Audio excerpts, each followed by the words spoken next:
اسپتالوں کے باہر اپنی پرائیویٹ کلینکس، اپنی لیبارٹریاں، اپنی ایکس رے مشینیں لگا کے بیٹھا ہوتا ہے۔ اصل گیم تو یہ ہوتی ہے۔ ہمارے ایبٹ آباد میں تو صحت انصاف کا جنازہ نکل چکا ہے، بالکل کسی قسم کی پرواہ نہیں ہے۔ جو دعوے کرتے ہیں نا صحت کے انصاف کے، تو بس یہ ان کے منہ پہ ایک تماچا ہے۔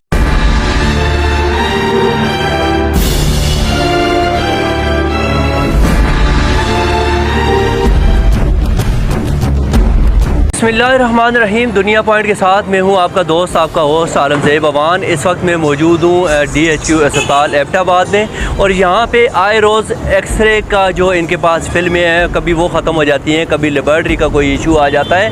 اس اسپتال میں ایبٹ آباد کے ان پسے ہوئے علاقوں سے پسے ہوئے لوگ آتے ہیں جو سرکاری اسپتالوں کا رخ کرتے ہیں۔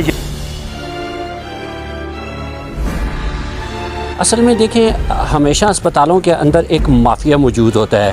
وہ مافیا آپ دیکھیں اسپتالوں کے باہر اپنی پرائیویٹ کلینکس، اپنی لیبارٹریاں، اپنی ایکس رے مشینیں لگا کے بیٹھا ہوتا ہے۔ اصل گیم تو یہ ہوتی ہے۔ ان کا اندر ہاتھ اتنا مضبوط ہوتا ہے کہ اندر جب نہیں ہوگے ایکس رے، اندر ایکس رے ہوں گے تو باہر ان کا کام نہیں ہوگا۔ یہ اس مافیا کی اصل گیم ہوتی ہے۔ وہ کیسے کھیلتے ہیں، کیسے۔ زیب بھائی، میں آپ کو یہ چیلنج سے کہتا ہوں کہ یہ جو آپ نے بات ہمیں سوال کیا نا کہ اس کا حل کیا ہوگا اور یہ کیوں مسائل پیش آ رہے ہیں، میں آپ کو یہ چیلنج کے ساتھ کہتا ہوں کہ یہ جو مافیا اتنا مضبوط مافیا ہے کہ یہاں سے آپ ایم ایس وہ مافیا تبدیل کروا سکتا ہے، لیکن آپ ان کا کچھ نہیں بگاڑ سکتے۔ آپ دیکھیں ہاسپٹل کے باہر جو مشینیں چل رہی ہیں، پرائیویٹ مشینیں جو چل رہی ہیں، اگر وہ اندر والی مشینیں جب چلنی شروع ہو جائیں گی تو پھر باہر والے کیا کریں گے؟ مافیا ہر جگہ میں موجود ہے، ڈسٹرکٹ ہیڈ کوارٹر میں بھی موجود ہے، ایوب ہاسپٹل کمپلیکس میں بھی موجود ہے، اور اور خاص طور پہ ہمارے ایبٹ آباد میں تو صحت انصاف کا جنازہ نکل چکا ہے۔ بالکل کسی قسم کی پرواہ نہیں ہے۔ لوگ رلتے ہیں اسپتالوں میں آ کے۔ سب سے پہلے تو جب وہ ہاسپٹل کے اندر آتے ہیں تو ساتھ میں 3-4 بیماریاں اور ساتھ لے کے جاتے ہیں۔ صفائی کا کوئی حال نہیں ہے، مشینوں کے برے حال ہیں، دوائیوں کی کوئی پوزیشن نہیں ہے، ہر چیز میں برے حال ہیں، اور جو حکومت ہے وہ اس کو میرے خیال میں سیدھا نہیں کر سکتی ہے۔ بڑا ہی لمحہ فکریہ ہے کہ ڈی ایچ یو کے اندر جو ہے ایکس رے کی فلمیں جو ہیں وہ ختم ہوئی ہوئی ہیں، صرف ایم ایل سی کیسز جو ہیں وہ ہو رہے ہیں۔ اب میں یہ کہوں گا کہ جو ہمارے صوبائی وزیر صحت ہیں یا ہماری جو صوبائی گورنمنٹ ہے وہ بڑے بلند و باغ دعوے کرتی ہے کہ کے پی میں ہم نے ہیلتھ ڈپارٹمنٹ کے اندر جو ہے بہت زیادہ چینجنگز لے آئے ہیں۔ تو یہ ڈسٹرکٹ ہیڈ کوارٹر اسپتال جو کہ شہر کے بالکل اندر ہے، اور یہاں پہ گلیات کا شہری بھی آتا ہے، دیگر بھی آتے ہیں، تو وہ ان کو یہاں پہ ایکس رے جیسی سہولت جو ہے وہ میسر ہی نہیں ہے۔ اگر آپ دیکھیں تو آج ایک درخواست واقعہ بھی ہوا ہے کہ جس میں وہ ہے کہ میاں بیوی کا آپس میں جھگڑا ہوا ہے، بچیاں بیمار تھیں، ٹھیک ہے، وہ علاج معالجے کے لیے ان کے اوپر آپس میں جھگڑا ہوا، میرے خیال میں پیسوں پہ ہوا ہوگا کچھ اس طرح سے، تو اس میں اس نے اپنی بیوی بچی کو بندے نے قتل کر دیا ہے، 3 بچیاں جو ہیں وہ زخمی کر دیا۔ تو یہ صحت کا انصاف ہے۔ بس